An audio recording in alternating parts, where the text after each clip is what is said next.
Welcome everyone. I'm Councillor Matthew Whittington, Cabinet Member for Community Wellbeing, Health and Care. Just some housekeeping. If the continuous fire alarm sounds, please evacuate the room and public gallery. There's no one in the public gallery. By the stairwells. Do not attempt to use the lifts. Please assemble by Queen Victoria's statue in Guildhall Square. In order to comply with the Guildhall Trust Fire Marshal regulations, anyone who signed in at Guildhall reception desk should sign out when leaving the building at the end of today's meeting. There's no members of the press and public. Please can everyone use the microphones to remember to switch them off when they have finished. And just do some introductions. So start on my left. Anna Martin, Democratic Services. Andy Biddle, Director of Adult Social Care. Richard Webb, Deputy Director of Finance. Brian Medwick, Councillor for Portsgrove Ward, Opposition Spokesman.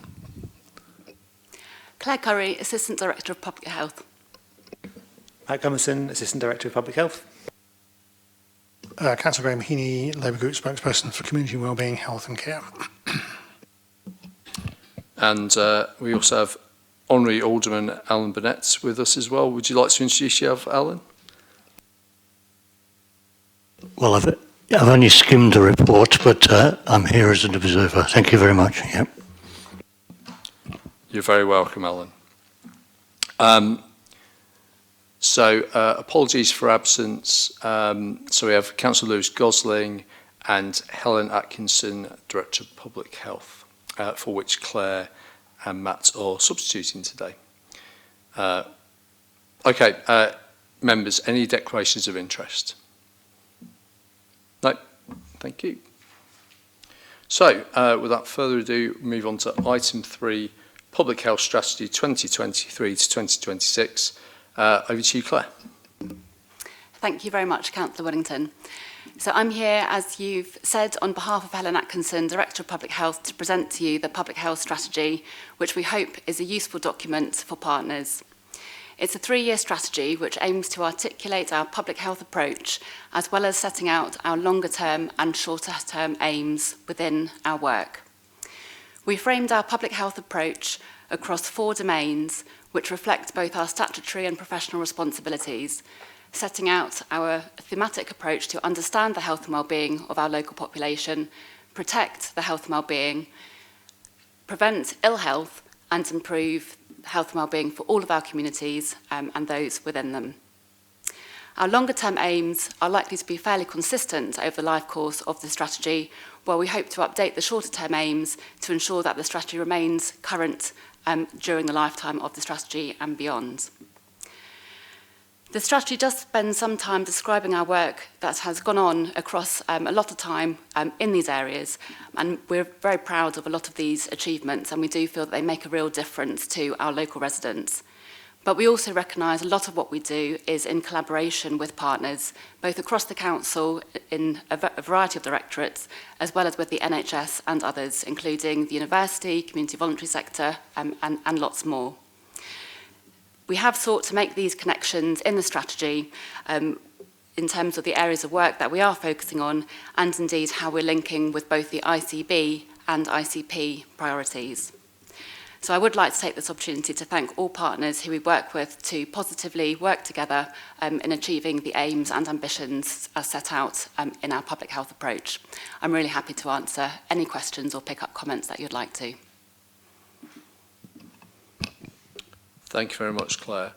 Just before we begin on comments, etc., in the pre-agenda for this item, we had a discussion and Councillor Heaney came up with a suggestion which I thought was very appropriate, that we turn this into an action report as opposed to a noting report, and that we refer this on to Cabinet, as then this will then be able to be put on the agenda for full council as well, as though this is a report which is mainly used for internal and partner purposes. We thought that, especially in terms of the areas noted on page 8, which is about all the different strategies and plans that this fits into, including such things as the Children's Trust Plan, the local plan, and the air quality strategy and air quality action plan, that it would make a lot of sense for this to be at a come to a place which covers all of that, which of course would be both Cabinet and full Council. So I'm going to go over to, so I'm very happy for that, but I'd just like Graham, if you'd like to make the formal ask for that to happen, which I'm very happy to agree to. Yes, thank you, Matt. Well, we did discuss that, and I think given the importance of the report and what it contains, I think it is useful for other members of the council to be aware of it who are not involved in health and care, because I think it does provide us with a good overview of what's going on. So I think it would be worthwhile doing that. I suppose I do have one question in the sense of, we've now got the strategy, and what are we going to do about reporting back on the achievements of the strategy or progress on the strategy? How are we going to do that? I mean, obviously we will need a bit of time for things to work, but have we got a sort of idea about whether we'll report back annually or shorter or longer term? Thank you, Councillor Heaney. I suppose one point of view on that, there's various strands within the strategy, and lots of those have their own sort of, governance reporting, as you'll expect, and of course some of those are visible to the council through the Health and Wellbeing Board, or indeed through other routes. I think we'd be really happy to bring a regular update at some point on the progress that we've made through various bits, if that would help, and also in terms of might provide that background to how we perhaps update the shorter term aims in the strategy as we move forward. Thanks, Claire. Brian, did you have any comments or questions? No, I'm happy with all that, Matt. Thank you. Okay, so Graham, was there anything else you wanted to say? No, that's fine. Thank you. Thank you. Just to put on record my thanks for this strategy. It is, as we've been discussing, very important for across the council, very important for our partners locally, and it really does give us that opportunity to bring a lot of these things together that sometimes can seem quite disparate, but in the end all come under health and wellbeing and public health in general. So as per the discussion and Graham making that formal request, I'm very happy to them, as I say, make this report an action report that we will resolve, that I will resolve to refer this on to Cabinet for discussion, in which case that can then go out to all of the council, and then at that point I will also ask that it is made sure that it's a report that then can be go on the agenda for full council, which then at least gives everyone a proper opportunity to do that, and also anyone who's looking at the full council report can see that that is part of it, as this is something that really does cover every part of the council and well beyond. So that is what I have resolved to do. Okay, so we move on to item 4, the Public Health Annual Report. Matt, over to you. Thank you, Chair. I'm here presenting the Director of Public Health's statutory annual report. So Helen has a requirement as DPH to produce a report every year. And this report this year focuses on poverty and the cost of living. So building on a lot of the work that's been done over the last year to understand the impact of the cost of living crisis in Portsmouth, and acting as a refreshed kind of needs assessment to inform the work of the Tackling Poverty Steering Group that leads on poverty as an issue, a priority within the Health and Wellbeing Strategy, reporting into the Health and Wellbeing Board. So trying to achieve multiple aims through this report.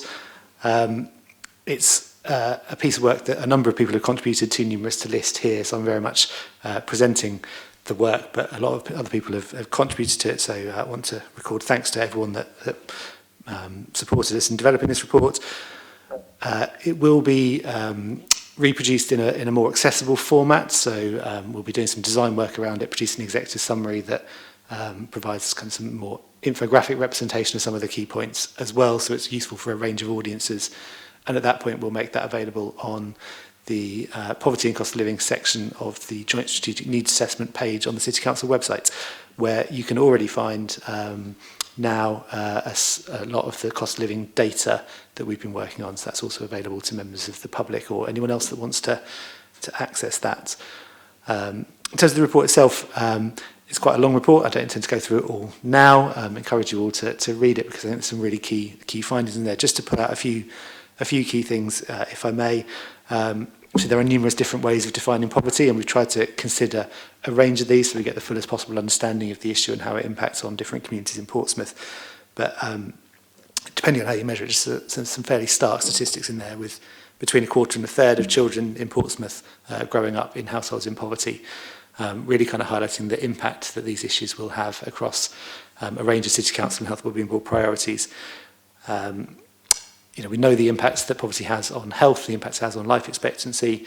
We've also tried to highlight the interrelated issues around a number of other issues, for example, education and attainment, where the gap between pupils in Portsmouth on free school meals and their non-free school meal peers is larger than the gap nationally. So again, it's all connected to other priorities.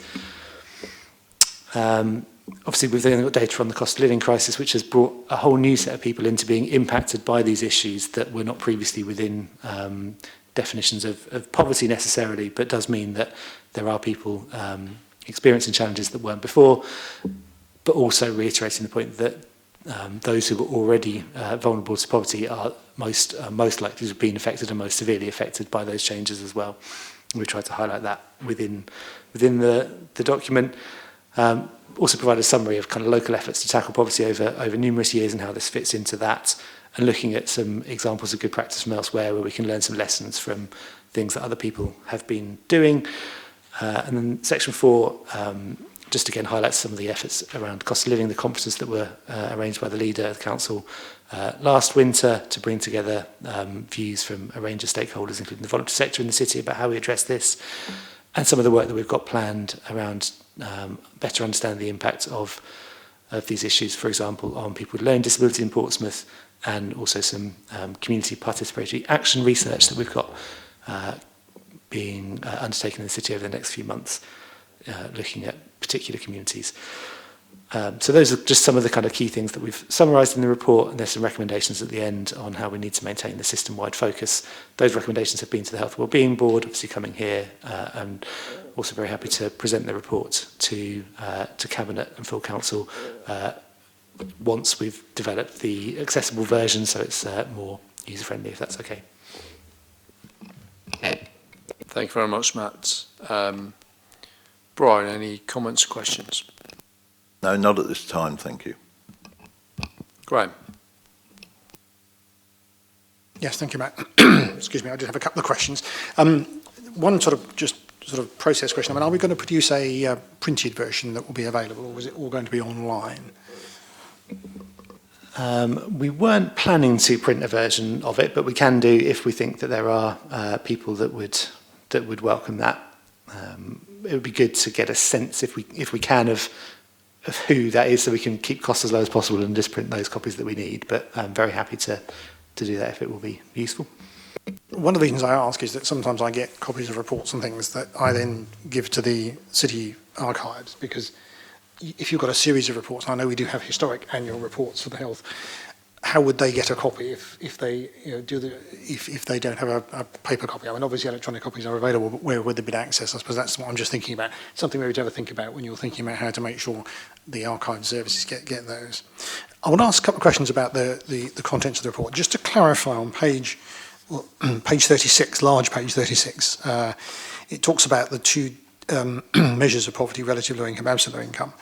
And then it talks about the fact that those two figures can come either with or without housing costs. Then goes on to talk about people in Portsmouth and families in either relative low income or absolute. So do we include housing costs, or do we not include housing costs in those figures? Because it says you can in the definitions above, but I don't know whether we do or don't in that. Sort of I as I would read it, I thought, oh, I wonder. double check. We try to specify where we can whether they are included or not. There are some definitions that do include housing costs, or that split between with housing costs and without, and some that don't. So let me just double check. So this is the... Which figure was it It specifically? talks about, Sorry. it's on page 30, the large figure, page 36. It Yeah. talks about 1.21 children and young people living in relatively low-income families. Then it talks about, has the second highest proportion of children living in absolute low-income families. But I'm not clear, and I couldn't work out whether that includes housing costs or doesn't include housing costs. I will... There's some reference on the next page to an after-housing whole set of figures, so I just wondered if... Sorry to be a bit nerdy, but... no, it's an important... I just was curious, because obviously there is an impact if you include housing costs or don't include it. I think that will affect the figure, and it might also be interesting to look at what the impact is, you know, either including or not including housing costs. Cause... Yes. But anyway, something maybe to think about before it's so fully published. in that figure, equivalised income is income before housing costs, as is absolute low income.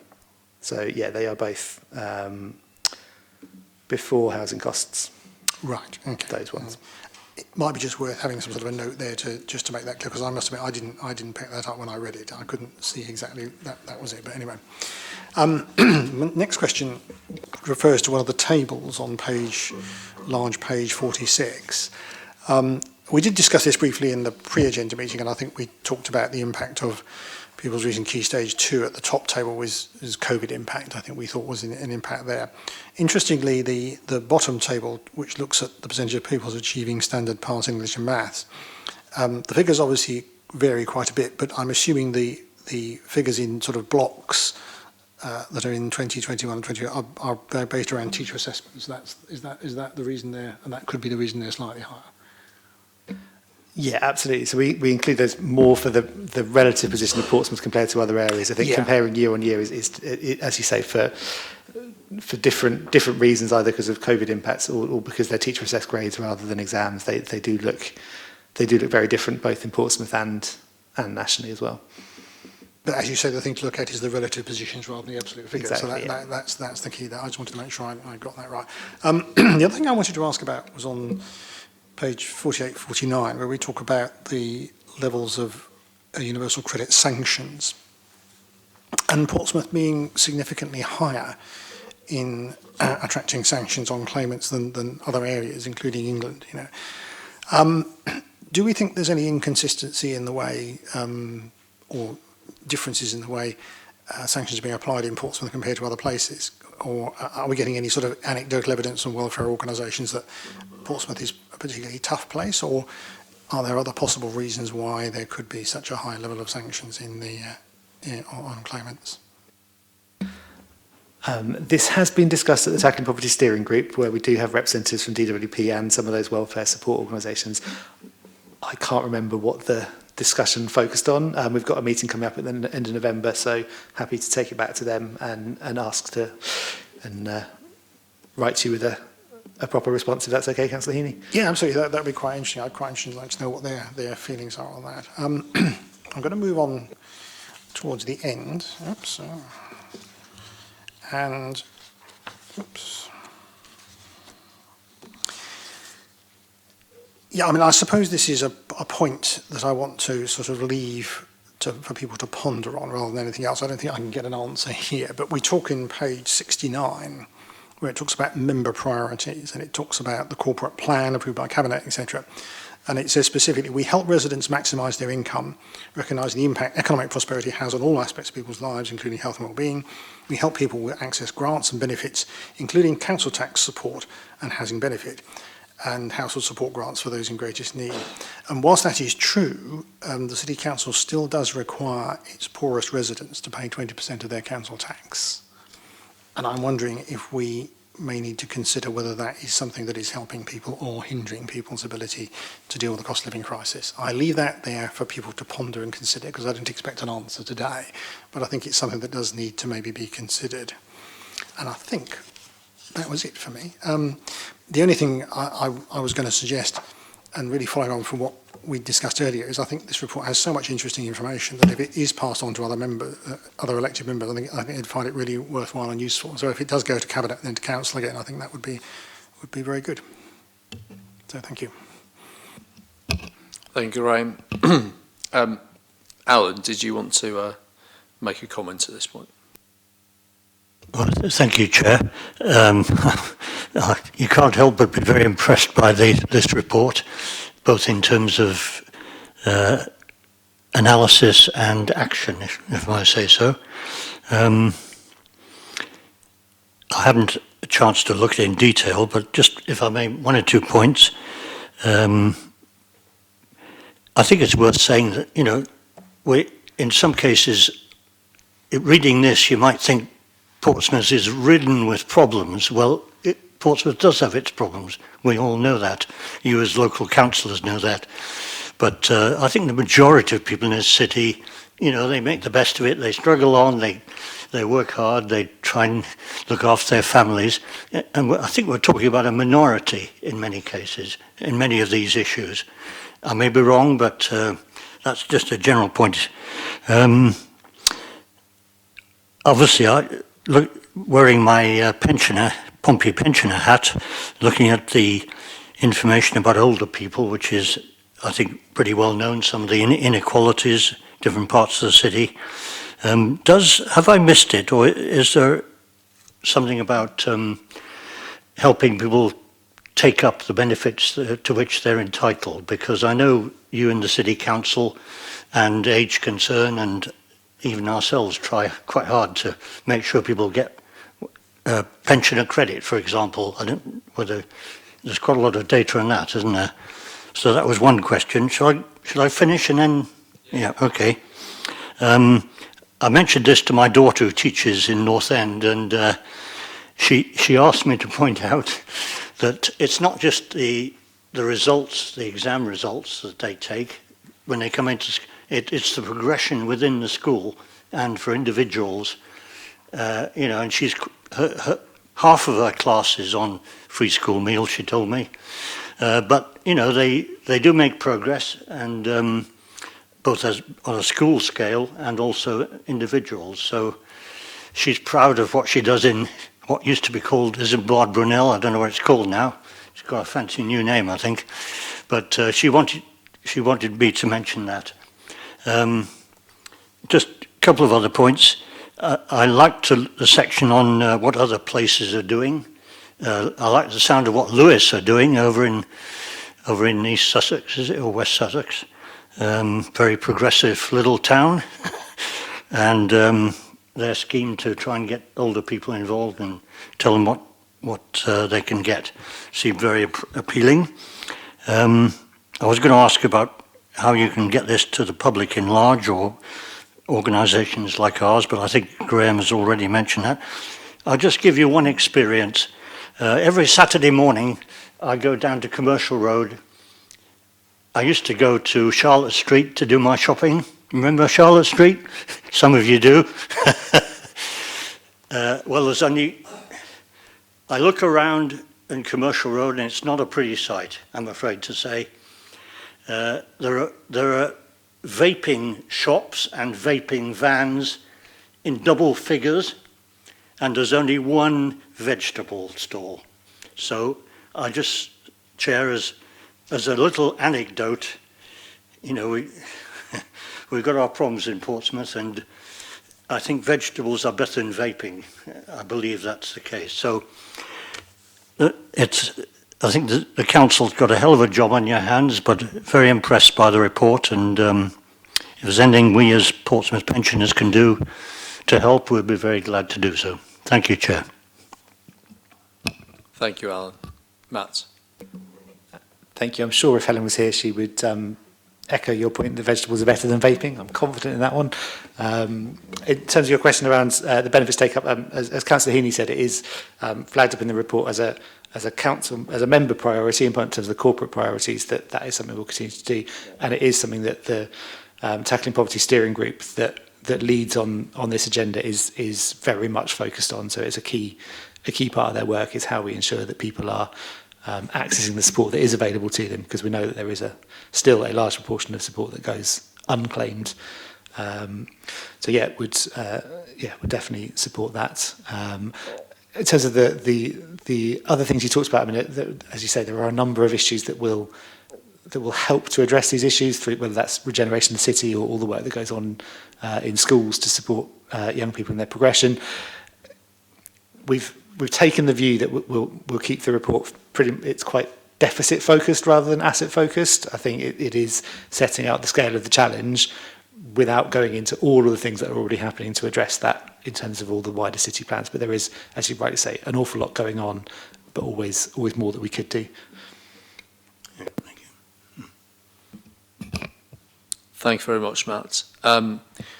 Yeah, just some comments on this. I think the first thing to say is that unlike the previous reports, this was, as this is an annual report from the Director of Public Health, which is intended to be far and wide. So we'd already made the decision after the Health and Wellbeing Board, and I made that commitment to the Health and Wellbeing Board, that we'd bring it to here to Cabinet and to full council as a full agenda item at full council as well, because it is, again, something that deserves to be seen far and wide. And actually, as we've been discussing now and previously, this is public health is something that permeates right across the council and in our community. I'd just like to point out again, as I did at Health Wellbeing Board, this is all based on our health wellbeing strategy, which is innovative in difference from most other health wellbeing strategies, as we base our things on what is called the causes of the causes, and in this case that is poverty, this particular cause that we're concentrating on with this. And as Matt said, in its very nature it is deficit based, but that's because when we're looking at people's health and wellbeing, so much of it is impacted on their wealth. And indeed, if you're in poverty, then your outcomes are so much worse than if you're not in poverty. And as Alan said, for many years, and actually I was talking to Councillor Leah Madden today about this, and he said that a lot of these issues that we are tackling now, we were tackling, yourself and him, Alan, were tackling back in the 90s and even into the 80s as well. So it's been a long process, but I think hauling around the way we think about these things as a lot more holistic, rather than being this sits here and that sits there, I think is very much a case of why the Director of Public Health made this as the priority this year. I was just going to say about school progression, something that Alan picked up on. When I was a school governor in Milton Park, that was just when that came in terms of inspection, in terms of progression, rather than the straight results. So that is something that obviously we're well aware of, and it's also always worth pointing out our Portsmouth paradox, as it's called, which is our schools have increasingly good inspection results, but our results in the city are still well below average, which is one of the things of, you've got a good school, but our results aren't what maybe they would be expected to be. But one of the things, as Alan has quite rightly said, if you take into account where a lot of our children are coming from, our results are better than the raw figures suggest. Just as some DWP experience, having been an employee of that august organisation up to 9 years ago, I would probably think the answer, Matt, is that that there has been a certain push within the DWP locally, looking at the difference between here and Southampton. All it takes, to be honest, is a manager or two who really puts an onus on the staff to do things in one job centre, or in one and then another one there's not so much of an onus. So I think it's probably as simple as that. It certainly was in my experience that one of the great things about the DWP is it might be a national organisation, but they keep making priorities on a very, very local basis, which might be fly in the face of each other in very close proximity. just about that thing as it was picked out as being as a cabinet priority, obviously about making sure that people can claim the right benefits. That is obviously the Attacking Poverty Steering Group, and I'd like to thank Mark Sage and his new team, as he has, but also the steering group that he leads on that and has been doing for many years. That really has embedded that right across not just statutory sector, but also the voluntary community and social enterprise sector as well. And really that steering group does give that opportunity really to bring everyone together so that they're recognising what that is. I was thinking about the report being printed off. I think certainly I'm sure we could get a couple of reports for archiving, etc., printed off in full. But I was thinking, Matt, perhaps when we produce the summary for Cabinet and full Council, that having the summary report, having quite a few copies of the summary report, which would obviously keep the cost down anyway because they'll be much shorter, but that might be really helpful for people to have, and that might be, especially thinking, Alan, for people like Pompey pensioners, having something that's paper-based might be quite helpful and as a jumping off point, and then if they wanted to have something more, the full report, then that could be requested at the time. And then just my final thing, and it's I was saying to Alan again earlier, one of the things that we do here by, as I said, having a different kind of report, a different kind of strategy, is that we've also presented this across the integrated care system in Hampshire and Isle of Wight. And I went to the first assembly in summer last year that we did, where we had presentations from each of the directors of public health, and they did all based on their health and wellbeing strategies.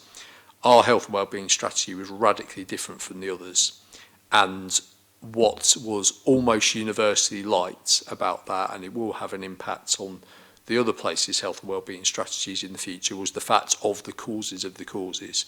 Because what people from all these different organisations could see is about how things to do with public health really do feed into every part of the statutory and non-statutory sector, and indeed private sector. Let's never forget the private sector, because for us locally, for example, they have a huge impact on things like social care, and also other organisations that keep things going. So thank you everyone for your comments, and just Could I speak, Matt, please? Yeah, absolutely, Brian. And then just on that on that last bit for the point from Graham, I think the bit about the council tax, and I thank you for that. I think I was around, I think, when that decision was taken to reintroduce that for the poorest, but I think it's one of those ones whereby the council finances were such that we would, I think, love to be able to not have people pay it, but I think we're in a position where we have no choice, and that is a vagary of central government ongoing cuts which go back so long, and that it is obviously in the base. But I would agree, Graham, I think that it would be good if we had a commitment from central government which would give us the funding to be able to actually enable the very poorest people in society to not have to pay pretty much any tax at all, other than things like VAT, which is obviously a consumption tax. So, but I think it's always well worth pointing out about where councils have had to go, and we know obviously it's not just our council, it's many councils around the country, and of course lots of other councils are going to have to make some even more unpalatable decisions about what people are going to be paying tax-wise locally, and in their exemptions will have to get less and less, who are in much worse financial shape than this authority. Brian, I'll just come to you now. First of all, I apologise. I thought you was ending then and going on to the next one, so I apologise for interrupting. Oh, so you're on to the next one you were wanting to... No, I don't want the next one. I want this one. Okay, yeah, go on. Those of you who know me, and obviously know my councillor's son, George, will know that we sit here and I want to say things at council meetings, etc. And I'm told, no, Dad, no, Dad, no, Dad, no, Dad, don't say that, don't say that. You asked me if I had any questions, and I said no, not at this moment of time, because I don't know whether I should say what I'm going to say. But to hell with it, I'll say it. Who decides on the poverty levels? Who checks on the poverty levels? Who believes the poverty level figures? I was doing surgeries in the Methodist Church Hall in Portsmouth. My surgeries every week. And it was the same day as food bank. And we had this lady who used to come in it wasn't every week, but anyway, she used to come in all the time. And she was very demanding of what she got, etc., etc. And outside, her husband was sat in a 4x4 petrol guzzler, diesel guzzler. She kicked off once there about what she got, and she was very angry, i.e. that's why I recognised her, and the face was there forever. About 3 weeks later, I'm in Tesco's on Southampton Road, and I'm going to get take a electrical item I bought back because it wasn't working properly. So I was at customer services, and I see her there with her 2 kiddies. Whether it's only 2 kiddies or not, I don't know. But I see her there, and she bought 40 silk cut and a fistful, and I mean a fistful of scratch cards. Now that woman is probably poverty. That woman is probably down, getting every benefit going, etc., etc. They got a 4x4, right? And they're moaning about how much food they get. It's something which annoys me, but I don't know how you control it, and I don't know where you get your figures from, because obviously I presume the government gives figures that A, B, and C must have so much per week, etc., etc., etc.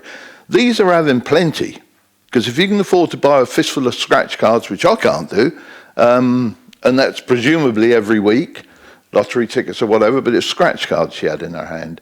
And how do you control that? Can you control that? Or is there people who check up on that? I don't know, because a lot of these who are on poverty here are probably not on poverty at all. We all know the system. But is there anything can be done about that? I'm not against any person who genuinely needs it. I've supported charities through my business and that all my life and personally. So I'm not on about giving to the people who need it. I used to support the deaf, and I used to support children with leukemia, etc., etc. So I'm not on against people who need it getting it. What I'm on about is people who don't need it getting it. Is there anything we can do? And the poverty figures are probably not right. They might claim it, and they might come under whatever it is, but it's not what they're getting and what they need or what they deserve. Is there anything that's, I don't know, can be done or can be checked on, or do people check on these people?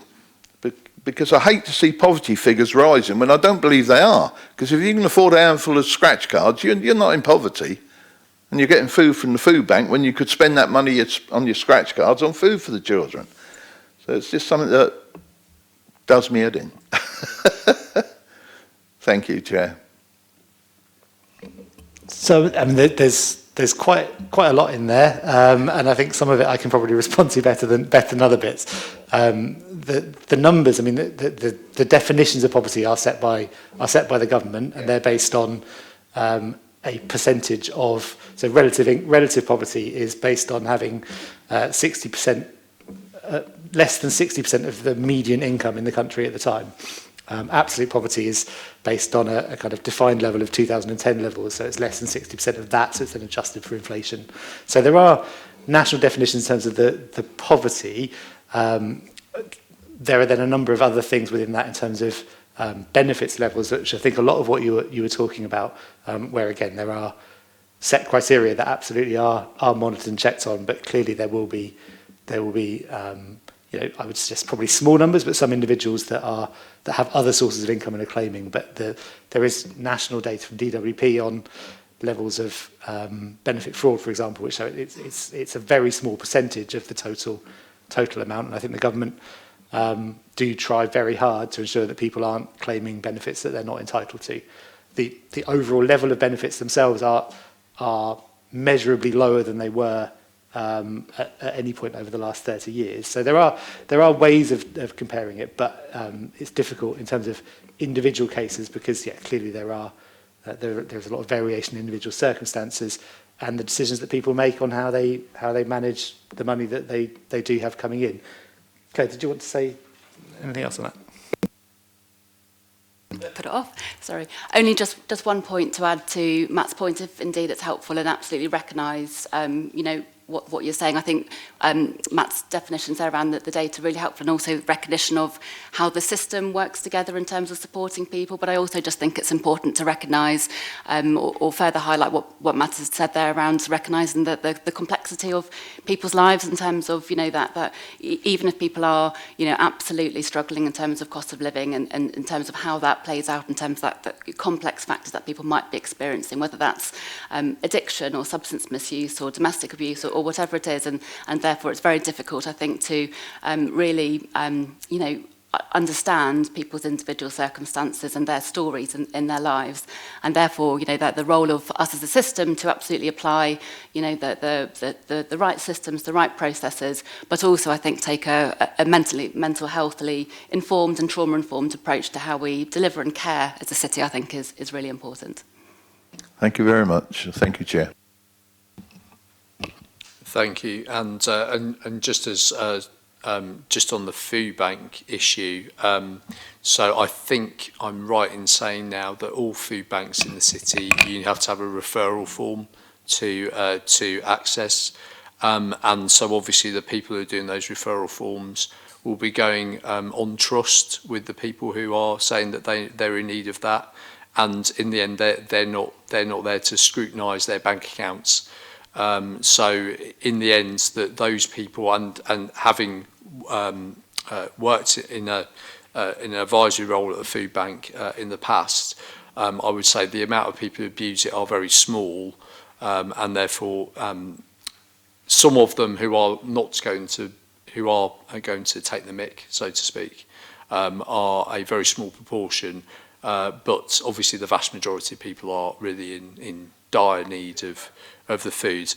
So I think unfortunately some people lie, and that's the reality of it, and the people who are giving them the vouchers on trust are having that trust abused, but there's not really very much you can do about it. And as you say, you've already given out the food, and you've already and then they go off and they do something else with money, then I mean, the food's already been given, and that's it. At the same time, when people are abusive, or if they're getting things and they're unpleasant about it, they have been barred from food banks. So if and I have seen that happen. I've seen someone who's complained about what they've got quite unpleasantly, and they've said, "Well, please leave."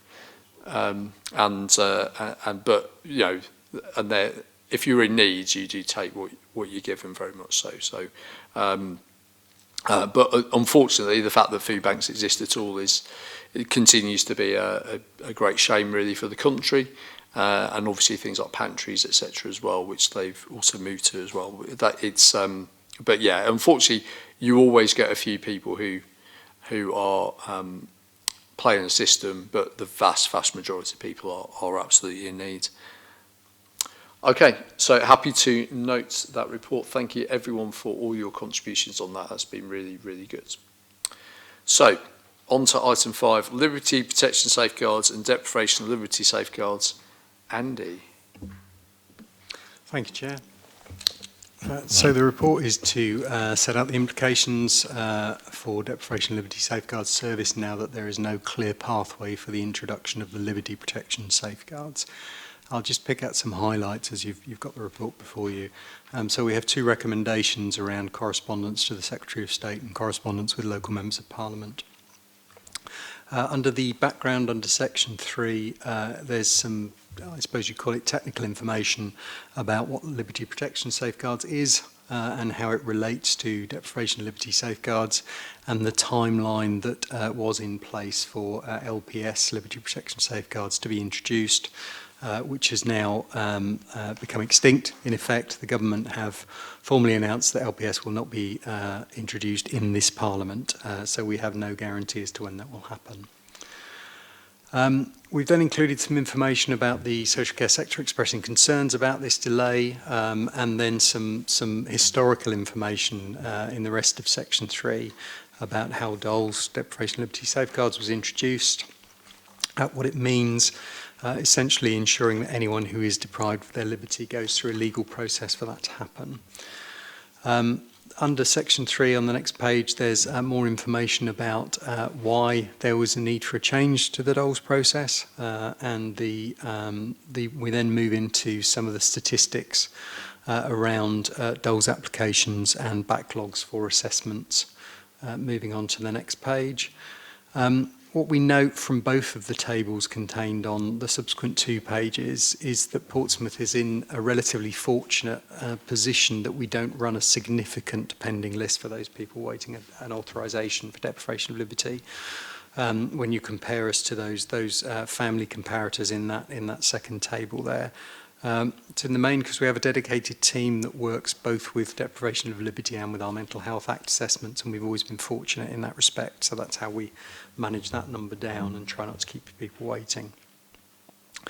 So under section 4 and going through into 4.1, the main concern for us in Portsmouth around not having the liberty protection safeguards in place it relates to those people that live in a community setting to whom Dole's does not apply. So those folk, in very broad terms, have to be individually identified, and we then have to apply to the Court of Protection to gain a legal mechanism to deprive them of their liberty.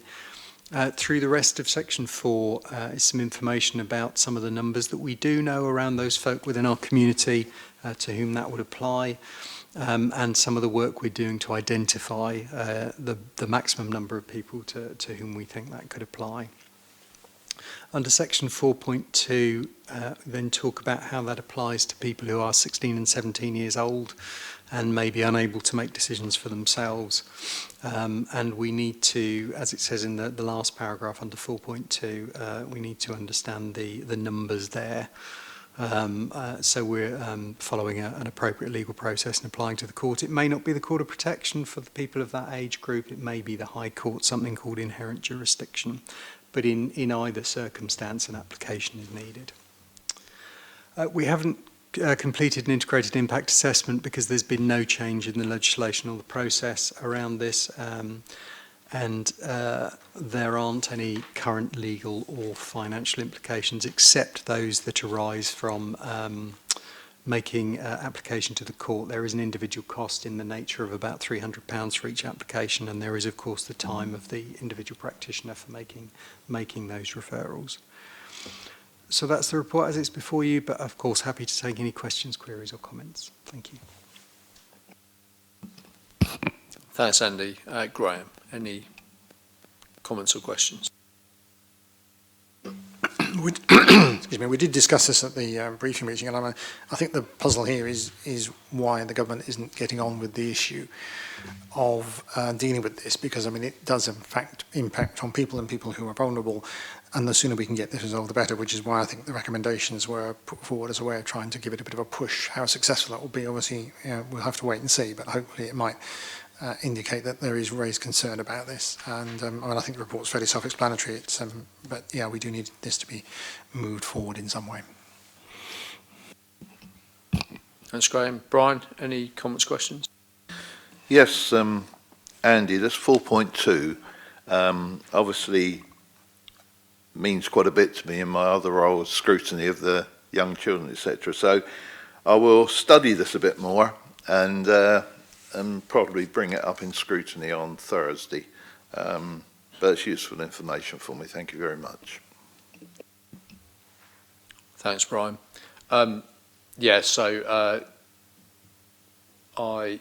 has been rumbling on for a long time, as the report sets out. It was originally going to come in October 2020. Obviously, the pandemic, we could accept and understand that the pandemic got in the way of implementation at that time, but it was the real hammer blow in April when all councils had been working on this for 3 years, and then suddenly told it will not be in this Parliament, much longer this Parliament goes on, which was an absolute kick in the teeth, bearing in mind the work that had gone on within councils, and obviously in our council in particular, preparing for this, and having the and having all the prep, including having staff that we'd employed specifically to do this work. So I'd like to particularly thank Jackie Bickers, who has prepared this report for us, who's been working on this for a long time.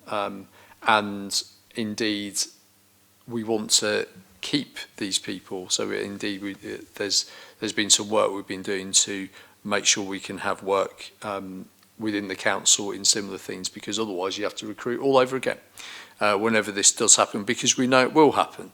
And so we're in a fortunate position whereby we have managed to retain that staffing, with other project work that we've got in the interim that also needs doing, that we've then got them on hand then to go back to this whenever the hopefully the next government gets through this and implements this as soon as possible. I was talking to my former colleague when I worked for Solent Mines, who is the manager of the advocacy service, and that's just a reminder that this just hasn't just impacted on people who are subject to these proceedings, but also and not just on the professionals within the statutory sector, but also in that wider sector, especially the statutory advocacy service, which are almost entirely around the country run by the voluntary community and social enterprise sector. And again, they have had to go through specific training for this. That has been to cost of charities to get this training done, and yet these still have not come in. And it is, and as Andy mentioned about the Court of Protection, where they do not come under DOLS, the Deprivation of Liberty Safeguards, but would have come under the Liberty Protection Safeguards, that causes huge amounts of problems within the court service. So as Graham, I completely agree with Graham on this. Why has this not been implemented? I have no idea. And thus the recommendations are that I write both to the Secretary of State asking, raising concerns about why this has not happened and why there is no timetable. I would hope, even if it's not going to be until after the next general election, that they might have an idea on what this government's timetable might be post-general election, but also for both of our Portsmouth Parliament members who may not have be cited of this as one of their priorities, but I think it would be really helpful if they could then, they are made aware of this, and then they could also push up both in their own parties and to the government itself to say what's going on and can this be made a priority, because whoever is in government after the next general election is going to have to deal with this, and it needs to be dealing with it as soon as they possibly can, because this cannot be left just to go on for longer. As Andy said, we are in a good situation here, relatively speaking, when we're looking at places like Kent with over 1,000 people who are waiting for a decision under DOLS. That's just completely unacceptable, and the amount of risk there is outrageous. So this really just needs to be done as quickly as possible. So I'm very happy to accept those recommendations, which is the Cabinet Member writes to the Secretary of State raising concerns the LPS have not been implemented and there is no timetable to do so, and that's the Cabinet Member to write to the Members of Parliament for Portsmouth and invite them to contact the Secretary of State and express their concerns as well. So thank you very much for that. And finally, item number 6, adult social care complaints, annual reports. Back to you, Andy. Thank you, Chair. So the report in front of you, we bring this report every year to this particular forum to update Cabinet Member and spokespeople on the complaints we receive in adult social care. You'll see under the information requested, it's an analysis of the complaints and other contacts, and then comparisons against the previous 12 months. So I'll just pick out some of the main points from the report as you've got it in front of you. So we've got 74 statutory complaints compared to 51 the previous year. and included within the 22-23 a rating involving an independent provider compared to 3 in the previous financial year. We've had customer contacts, 13 potential complaints and 6 contacts that were responded to under other procedures. So whilst we provide a service, a funded service to around about 2,300 people on an annual basis, we have contact with far more people in the city. So in that third paragraph under section 4, the 74 complaints received represent less than 1% of the people who receive some kind of service from adult social care, be that information, advice, maybe rather than funded services. Moving into the next page, we've got a couple of tables showing, broadly speaking, where the complaints landed, the area of adult social care that those complaints landed in, and then the following table, the reason for complaints.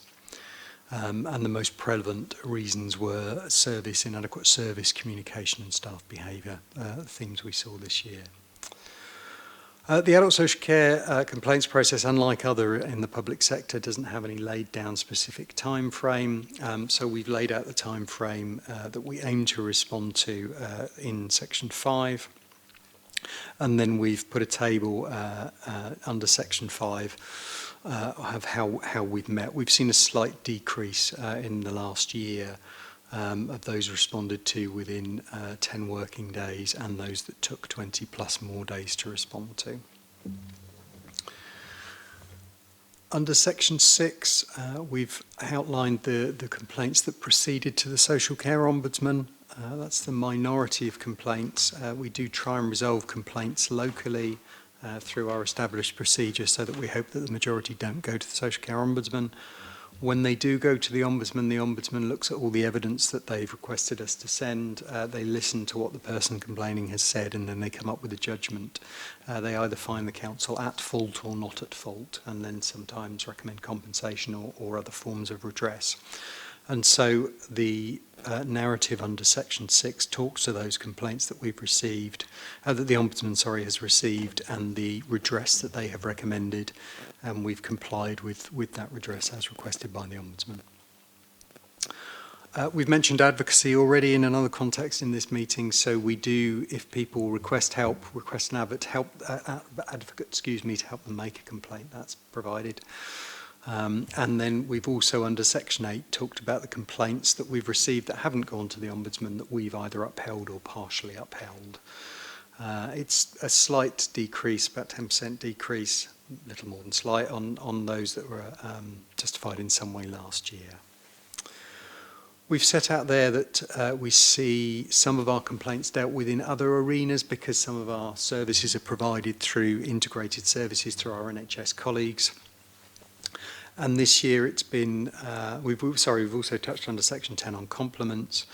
And this year under section 11, we would see it as a positive that we haven't designated anyone a persistent complainant. Always trying to work to get behind the reason to the complaint and to resolve the complaint rather than necessarily designate someone as a consistent complainant. So that's a positive for us. We've also then touched on under section 12 the number of councillor and MP inquiries that we receive. There is a significant increase compared to last year. My personal view is that's an accuracy of recording issue, so I think we're getting better at recording and formally noting councillor and MP contacts. So that's probably the reason for that large jump I would surmise in this year. And then under section 13, we've given just a couple of examples of how we try to learn from complaints. So there is a loop between the complaint made and how the service then functions. And then finally, we touch on the training available and support to staff from the complaints managers. I hope that's helpful to you, but of course, happy to take any questions or queries. Thank you. Thanks, Andy. Brian, any comments or questions? Fine with that. Perfect. Thank you. Thanks, Brian. Graham? No, I'm very happy with the report. The fact that 69 of the 74 complaints were resolved internally, I mean, obviously is good, and there don't seem to be any outstanding issues that strike us as problematic. I think that given the numbers involved, it's we've got an acceptable explanation as to what's going on, so I'm happy with that report. Thank you very much. Yeah, just a couple of comments from me. I think I always like to see that we also include in this report about compliments. It's one of the things I know in the public sector, they always have problems asking for compliments, and therefore only having 16. It's good that they've had 16, but that was a decrease of 19 from last year. And I do know that recording, and I know myself and Andy have discussed this over the course of this year, is trying to encourage the teams to be better at actually accepting compliments when they're given, because obviously often they get them where they think, oh, I should be, well, it's just someone saying thank you to me. So that is a compliment. So it's about making sure that's recorded, but also at the same time is actually soliciting it, because if someone is really grateful for the service they've had, say, well, would you mind put that in writing? And the vast majority of people will do that if they do it. And I know it's something that when you're in any kind of sector where you're doing the service for doing the service, you don't think of doing that, but actually we do know how many people are so grateful for the services that are done. But seeking compliments are good, and doing that. As for the complaints, and again, I've worked my last job. Half my last job in the DWP was doing complaints, and so having so few going to the Ombudsman really does show that they're being done properly and handled properly. But also the learning is really important, and I'm really pleased that we do take that from that. And also our numbers within 20 days and 20 plus days are very similar to last year, which I think is nearly 80% within 20 days is very, very professional and very good. And I think that actually the numbers as a whole, less than 1% of our total is very positive. So always things to learn and things we can do better. But I'd like to thank Andy for the report, and Natalie Beckett and John Thomas, who are the two complaint managers for adult social care. Happy to know that report, and that concludes the meeting, ladies and gentlemen. Thank you very much.